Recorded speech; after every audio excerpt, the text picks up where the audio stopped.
방송 김고은의 행복한 저녁 즐거운 라디오.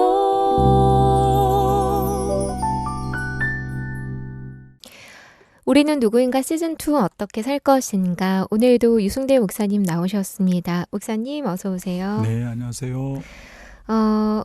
오늘은 이제 첫 주를 시작하는 월요일이니까 다시 좀 로마서로 돌아가서 말씀을 한 절 나누고 시작했으면 좋겠어요. 네. 저희가 지금 로마서 2장을 하고 있는데요.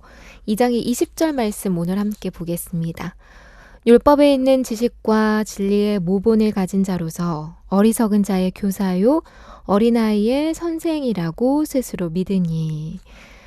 여기서 지금 유대인을 얘기하고 있는 거죠. 네네. 근데 유대인은 워낙에 율법을 잘 알았으니까 어렸을 때부터 뭐 거의 암송하다시피 하니까 교사일 수 있지 않나요? 근데 왜 성경은 그거를 자기가 스스로 그렇게 생각하는 거라고 얘기를 하고 있는 걸까요? 그건 이제 그 다음 구절을 보면 그들은 스스로 율법에 정말 교사고 어린아이의 선생이라고 스스로 믿지만 가르치는 너가 너 자신을 가르치지 않느냐, 왜 아니하느냐, 도적질하지 말라고 선포하는 너가 도적질하고 간음하지 말라고 하는 너가 간음하고 우상을 가정히 여기는 너가 신산 물건을 도적질하느냐. 그들이 안다는 것은 지적으로 아는 것은 의미가 없고, 그래서 사실은 성경에 안다라는 건 야다라는 것으로 경험하고 맛보고 체험하고 그것이 내 실제가 되는 것을 안다라고 말하는데, 유대인은 율법을 지식적으로 알았을지는 몰라도 그들이 어리석은 자의 선생이고 어린아이의 교사라고 그렇게 생각했지만 실제로 그들의 삶의 내용을 보면 율법을 전혀 아는 자가 아니라는 거죠. 전혀 율법을 어기는 거 볼 때 진짜 저들은 말씀을 잘 모르는 자구나라는 거예요. 얼마 전에 성탄절이 지나갔잖아요. 네. 우리 주님이 오셨잖아요.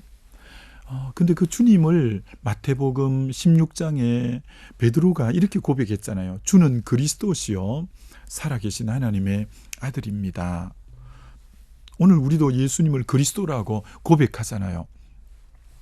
근데 이 그리스도라는 뜻은 이제 기름 부음 받은 자라는 뜻이고, 그리스도라는 말은 헬라어고 히브리어로는 메시아라고 말할 수가 있는데, 구약 성경에서 이 기름 부음을 받은 자는 우리가 잘 알다시피 선지자, 제사장, 왕이 이제 기름 부음을 받았잖아요. 그러면 예수님이 그리스도라고 고백한 그 고백의 의미는 예수님이 선지자 역할을 하시는 분이요, 제사장 역할을 하시는 분이요, 왕의 역할을 하시는 분입니다라는 고백이죠. 네. 그럼 예수님이 선지자 역할을 하신다. 이게 조금 전에 질문한 그거하고 맞아 들어가는 부분인데, 그럼 선지자가 하는 역할이 뭐냐면은 하나님의 말씀을 받아서 백성들에게 대변하는 자, 하나님이 누구인지를 알려주는 자가 곧 선지자가 하는 일이죠. 네. 그래서 선지자가 백성들에게 하나님 말씀을 선포하고, 그래서 백성들은 그 하나님의 말씀을 들음으로 하나님이 누군가를 알게 할 때 비로소 내가 누군지를 발견해 가는 거죠. 오늘 이 유대인들이 자기들은 율법을 안다고 말하지만 그들의 삶의 결과를 보면 전혀 하나님을 바로 아는 자가 아닌 거죠. 네. 그래서 우리는 우리의 진정한 선지자 되시는 예수 그리스도를 통해서 내가 진짜 누군가를 바로 알아야 어떻게 살 것인지가 또렷하게 나오는 거죠. 그래서 우리는 예수님을 가까이 하고 주님이 밝히 드러내 주시는 말씀 앞에 내 자신이 서므로 진짜 내가 누군가를 정확하게 아는 게 이 땅을 어떻게 살아가야 될지를 우리가 아는데, 세상은 자기를 누구라고 흔히 자기 정체성에 대해서 전부 이런 식으로 자기를 안다고요. 안 믿는 사람은 자기의 학벌이나 배운 것이나 자기의 지금 지위나 신분이나 가지고 있는 어떤 재산이나 이런 걸 가지고 그걸 자기라고 생각하는 경우가 참 많아요. 네. 그리고 심지어 세상에서 참 우리 부모님이 우리 이름을 귀하게 다 지어 놓았잖아요. 우리나라 가만히 이제 그렇게 생각하고 한번 딱 눈여겨보시면 이름을 부르는 세상이 아닙니다. 우리나라는 전부 그분의 지위를 부르는 그 지위가 그 사람이라고 생각하는 거예요. 신분이 그 사람이 생각하는 거예요. 사장님, 국장님, 뭐 차장님, 뭐 목사님, 네. 전무님 전부 우리는 지금 어느새 우리도 모르게 네. 그 사람의 지위와 신분이 곧 그 사람과 동격으로 생각하는 그런 이 풍조가 있는 이 세상에 우리가 살고 있다고요. 근데 성경은 절대 그 사람의 학력이나 지위나 신분이나 재력이나 이게 그 사람이 아니다. 이렇게 말씀하는 거죠. 내가 진짜 누군지를 알려면 하나님의 선지자 되시는 예수님이 하나님을 바로 우리에게 계시함으로 하나님이 누군가를 말씀을 통해 만날 때 내가 진짜 누군지를 알고 그리고 참 감사한 것은 하나님이 누군가를 내가 인격적으로 주님을 경험하고 알 때 내가 누군지를 알 뿐 아니라 우리가 살고 있는 환경인 세상이 무엇인가에 대해서도 정확하게 알게 되죠. 네. 아, 세상은 이런 곳이구나. 이제 그것이 정확하게 보이면 내가 이제 어떻게 살아가야 될 것은 선명하게 나오는 건데, 근데 여기서 이제 두 번째로 넘어가서 예수님은 하나님을 우리에게 드러내주고 계시해 줌으로써 하나님을 알게 함으로 내가 누군지를 알고 세상이 누군지를 알게 했는데, 근데 말씀 앞에서 나를 보니까 우리는 다 죄인이라는 것을 선지자 되시는 예수님을 통해서 알았잖아요. 네. 그러면 그리고 이 세상은 죄악이 간영된 곳이라는 것도 알았잖아요. 그럼 이제 그걸 알므로 다 되는 게 아니라 문제는 제사장 되시는 예수님이 그 죄 문제, 내가 흉악한 죄의 문제를 대속하시고 정말 자격도 없고 그런 어떤 내가 조건도 어떤 공로도 없는데 예수님이 십자가에서 다 그걸 담당하시고 내가 그 예수 그리스도를 믿음으로 말미암아 내 죄의 사함과 그리고 나에게 정말 값없이 용서해 주시는 그 역할을 해 주시는 분이 선지자로서 하나님을 알게 함으로 내가 누군지를 드러나게 해 주셨고 그 죄 문제를 제사장 되시는 예수님이 십자가에 대속해 주심으로 네.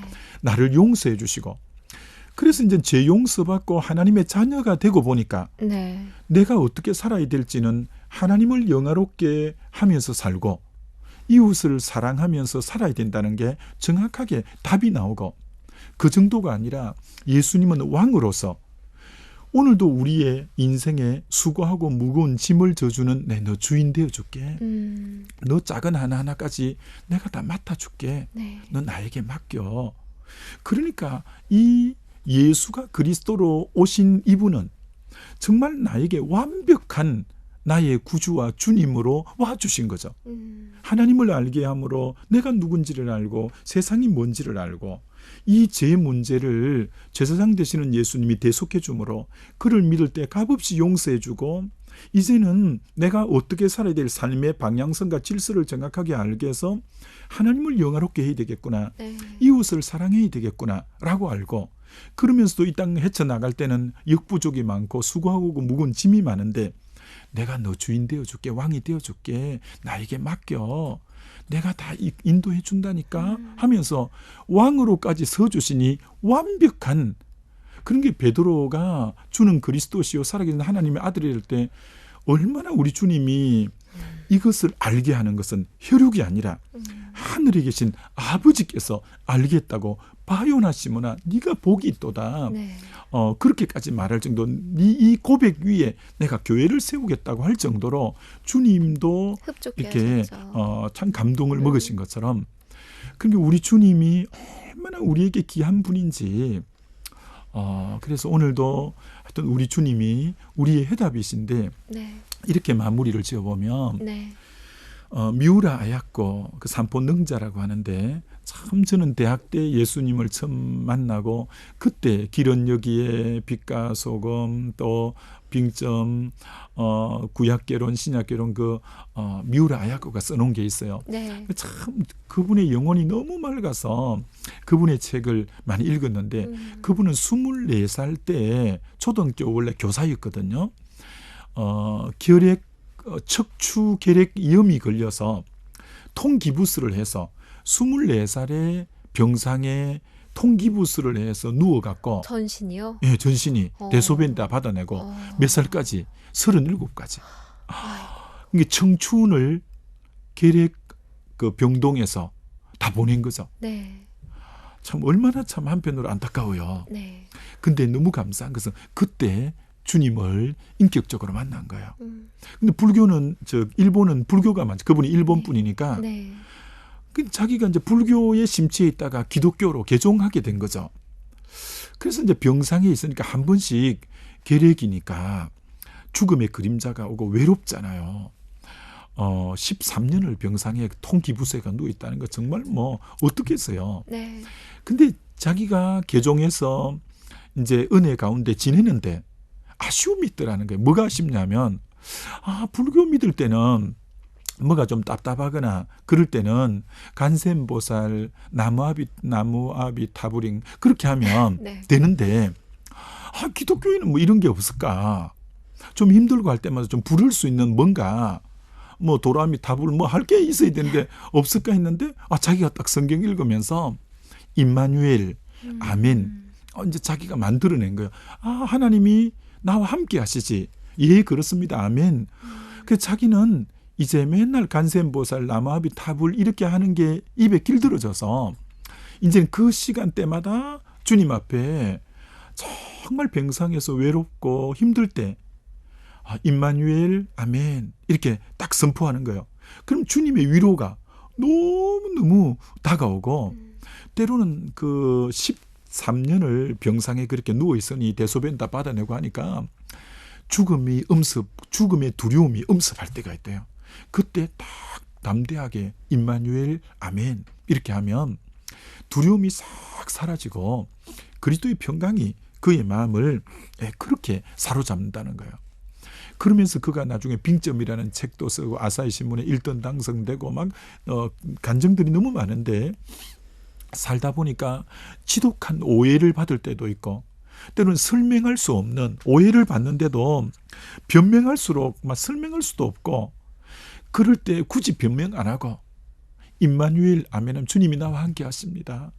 아멘 이렇게 할 때 주님이 그 오해에서 벗어나게 하고 그 갈등을 이렇게 딱 치유해 주시는 정말 주님은 그래 나의 왕이 되었다고. 오늘 정말 유대인들은 주님을 잘 몰라서 그들이 스스로 스승이라 하고 교사라고 했지만 그러니까 그들의 삶이 전혀 안 따라 나왔지만 우리는 예수 그리스도의 선지자로서 주님을 알고 제사장으로서 우리의 문제를 해결해 주시고 왕으로서 오늘도 내 짐 져주시는 그 주님 오늘 우리가 잘 바라보고 우리도 어떤 상황에도 임마누엘 아멘 하면서 나간다면 승리의 삶은 쉽게 올 수 있다 이렇게 생각할 수 있죠. 네. 말씀을 많이 읽고 많이 외운다고 해서 그게 다가 아니구나라는 생각 다시 한번 해보게 됩니다. 어떻게 살 것인가 오늘은 여기서 마무리하고요. 내일 이 시간 이어가겠습니다. 지금까지 은평선교회교회 유승대 목사님이었고요. 영상의 이육주 실장님이었습니다. 고맙습니다. 네, 감사합니다.